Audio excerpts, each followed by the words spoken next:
So I want you to imagine taking your entire identity, I mean, your past mistakes, your most deeply ingrained habits, your toxic coping mechanisms, even just the way you view yourself.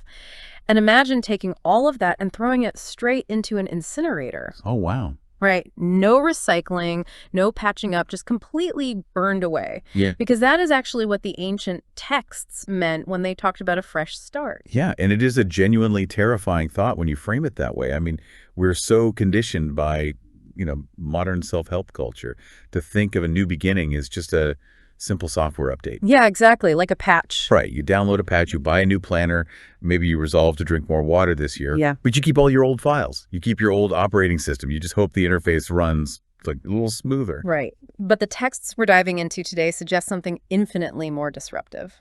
So, welcome to our deep dive. And today we have a really fascinating stack of source material.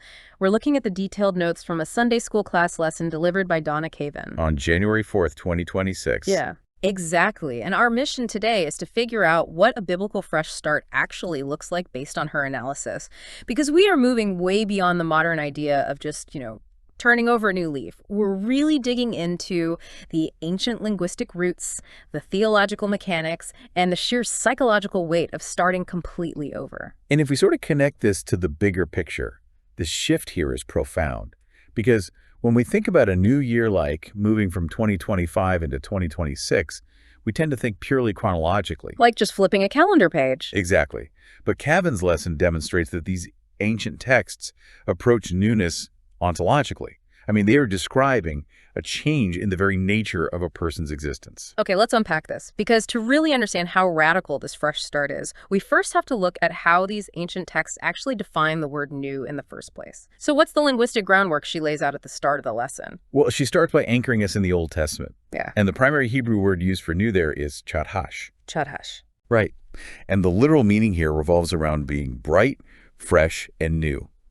Because in that ancient cultural context, there was this deep appreciation for fresh events. The dawn breaking, a new harvest, the changing of seasons. So it's very tied to the physical world renewing itself. Yes, exactly. Yeah. And Cavin actually points out other related words to establish this baseline. So for instance, there's the Aramaic word chadhath, which shows up in Ezra 6.4, usually in the context of rebuilding something. Okay. And then there's also the word tari, found in Judges 15.15, which just translates simply to fresh. So there's this really established theme of newness as something unblemished and restored. So if I can try to visualize this for a second. Imagine you are holding a silver coin that has been passed around for decades, and it's just heavily tarnished. It's covered in grime. You can barely even see the face stamped on it. Oh, I like that, yeah. So chadhash sounds like taking a cloth and some really heavy-duty polish and just rubbing that coin until it shines exactly like it did the day it was minted. That captures the essence perfectly. The coin is still the exact same piece of metal, right? Its core identity hasn't changed. It just looks refreshed. Right. But when Cavin's lesson transitions into the New Testament, the language shifts to Greek, and the entire paradigm fractures. The concept undergoes this massive expansion because they introduce the Greek word kainos. Wait, okay, I'm stuck here. If chadhash is polishing the coin, what is kainos doing to it? Well, kainos has taken that tarnished silver coin, walking over to a blazing furnace, tossing the coin inside until it completely melts down into a puddle of liquid metal, and then using that metal to mint an entirely different currency. Wait, really? Just completely destroying it? It translates to new, fresh, or newly made. But kainos implies a fundamental replacement, not a renovation. Wow, that is a massive leap. It is, and it's actually the very root of the phrase New Testament itself. Wow. Cavin highlights that the American Standard Revised Version explicitly translates this concept as the New Covenant. Oh, interesting. Yeah, so when Jesus introduces this in Luke 22.20, and he says, this cup is the new covenant in my blood, he isn't offering an addendum to the old rules. He is introducing an entirely different operational reality, a completely new dispensation. Let me stop you there for a second, because dispensation is one of those heavy theological terms that can kind of lose people. In this context, it just means an entirely new era, right? Like a fundamentally different way that God interacts with humanity. Yes, that is a much better way to phrase it. It is a total overhaul of the relationship. And Cavin references 2 Corinthians 5.1-7 to really drive this home. The text says that old things have passed away, meaning the old self, your past track record, the year 2025, and behold, all things become new. They become kainos. But I mean, think about that. If someone comes up to you and says, hey, I'm going to melt down your entire identity and replace it, the natural human reaction is just utter panic. Did the ancient world actually want this level of disruption? Because, I mean, people love novelty, but they generally hate change. Well, what's so fascinating here is how the text itself documents that exact cultural resistance. Cavin's lesson brings up this brilliant historical example from Acts chapter 17. Okay. So the Apostle Paul travels to Athens, and he starts preaching this radical kainos doctrine. And Athens is like the intellectual capital of the ancient world, so they must have loved debating a new philosophy. Oh, they were obsessed with it. Yeah. Acts 17.21 gives us this incredible little sociological footnote.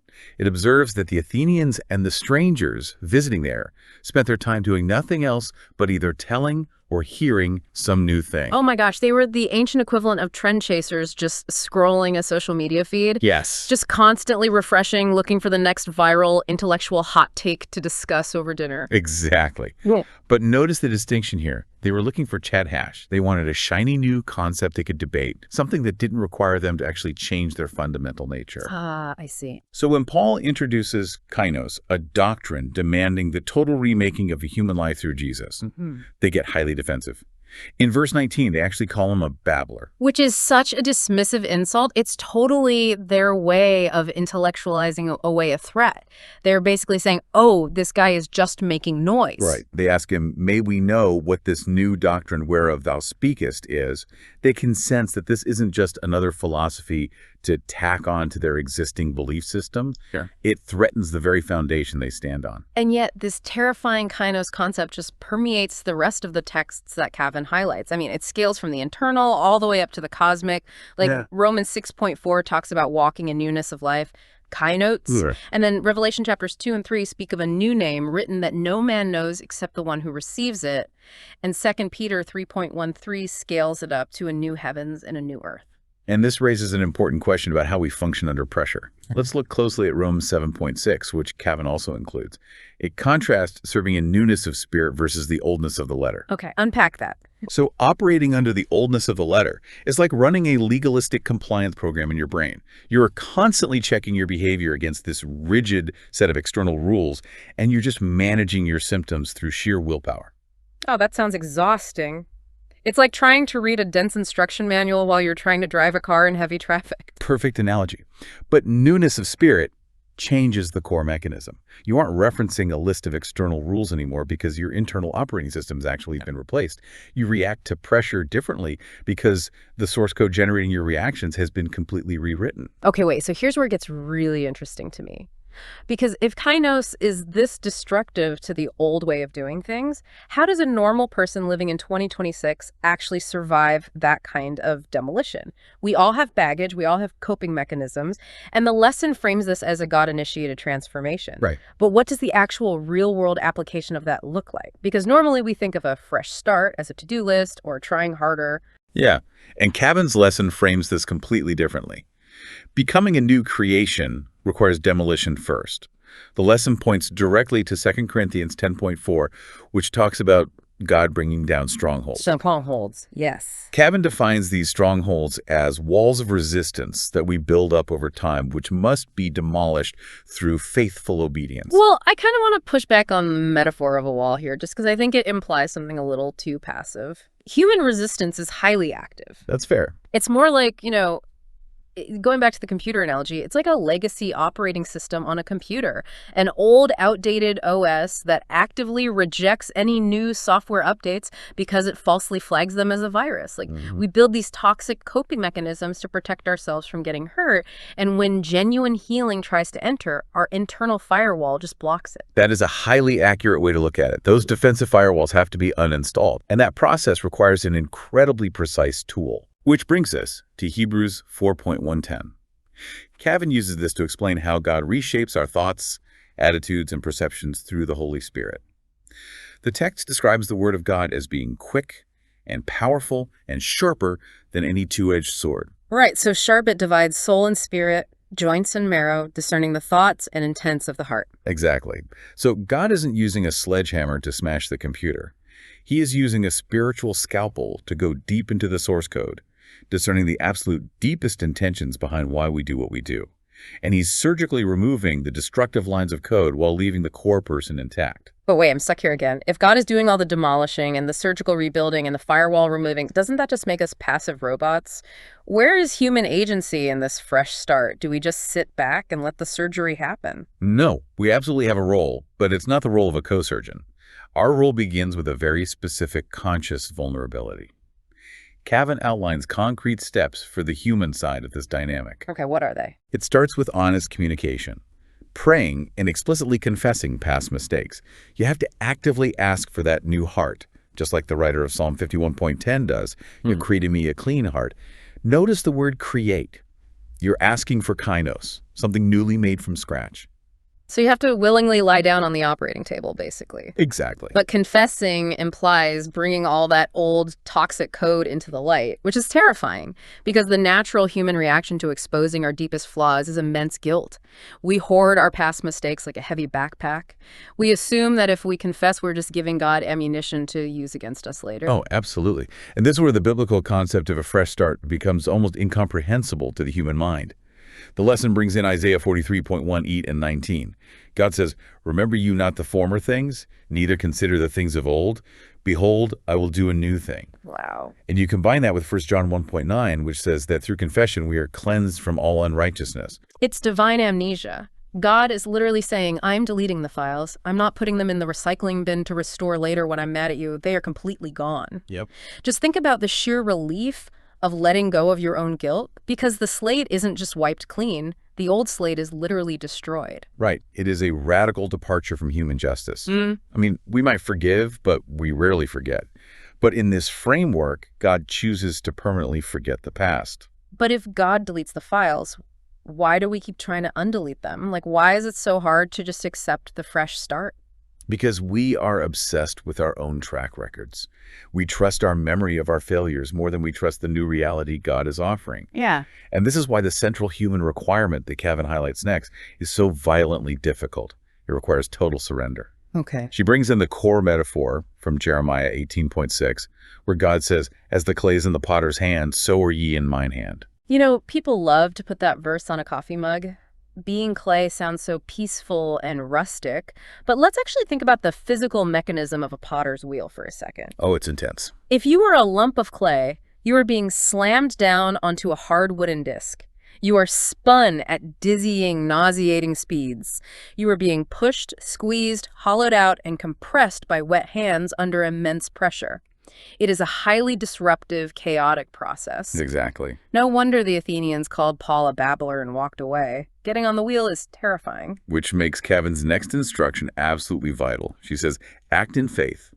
When you are on that wheel, feeling the centrifugal force of your life spinning out of control, feeling the pressure of those hands reshaping you, the natural instinct is to jump off. Oh, for sure. Your legacy operating system is screaming, error, danger, abort. Right. So acting in faith means trusting the hands of the master potter, even when the pressure is excruciating, and stopping the excuses you use to justify jumping off the wheel. So how do you practically stay on the wheel without losing your mind? By locking your eyes on the future. The lesson pulls from Jeremiah 29.1 on, where God promises thoughts of peace, and not of evil, to give you an expected end, a future and a hope. Okay, that makes sense. Because if you look down at the spinning wheel, or if you constantly look back at the old lump of clay you used to be, you're going to get dizzy and fall off. You cannot be shaped for the future if your eyes are constantly logged on your past mistakes. And that requires a complete shift in gravity. God has to become the absolute center, not just like a hobby you visit on Sunday mornings, but the core gravitational pull of your Tuesday afternoons, your finances, your relationships. Yes, and Cavin anchors this wholehearted engagement in Jeremiah 29.13. And ye shall seek me and find me when you shall search for me with all your heart. The entire dynamic collapses if it is merely a partial surrender. I mean, you can't give the potter access to only half the clay. I love how Cavin's lesson wraps all of this up with a concluding prayer, because it functions like a practical survival template for the potter's wheel. It explicitly asks Jesus to put his spirit inside, to forgive everything, which activates that divine amnesia with mercy and grace. And it actively invites the kainos. Yeah. It asks, make me a new person, the person I was always intended to become. It also addresses the tension we just talked about. It says, I recognize that you are the potter and I am the clay. It asks for God to begin reshaping life. And crucially, it asks for the trust to endure when the tough times come and that wheel starts spinning really fast. It just acknowledges that only a master craftsman can make this fresh start happen. It is a prayer of total relinquishment. It takes the driver's seat, hands over the keys, and trusts the destination to someone else entirely. So if we zoom out and look at the whole picture we've explored today, a biblical fresh start is deeply unsettling, but ultimately, it's the most liberating concept imaginable. It's not Chad hash. You aren't just taking the tarnished, tired version of yourself and polishing it up with a list of New Year's resolutions. Right, exactly. It is a foundational remaking. It is kainos. It requires stepping off the throne of your own life, letting the old firewalls be uninstalled by a spiritual scalpel, surrendering the heavy backpack of past guilt, and allowing a master craftsman to completely melt you down and mint you into something unrecognizable to your past self. Yeah. So, what does this all mean for you? Well, let's consider the sheer psychological weight of memory. We are so fiercely protective of our pasts, even our past failures and our old strongholds, because they are familiar. They are ours. Wow. Yeah. So the hardest part of this entire transformation might not actually be enduring the pressure of the potter's wheel. The hardest part might simply be giving yourself permission to believe that a completely clean slate is even possible. If the master potter, the creator of the universe, is willing to permanently destroy the record of your past and mint you as an entirely new creation, what does it say about human nature that our greatest instinct is to dive into the incinerator and try to fish the old pieces back out? Man, that is a staggering thought to walk away with. The fight to stop holding on to the ghost of your past mistakes simply because the potter already swept the ashes away. Well, thank you for joining us on this deep dive. Keep questioning those old legacy frameworks, keep learning, and maybe, just maybe, let yourself be molded a little bit this year. We'll catch you next time.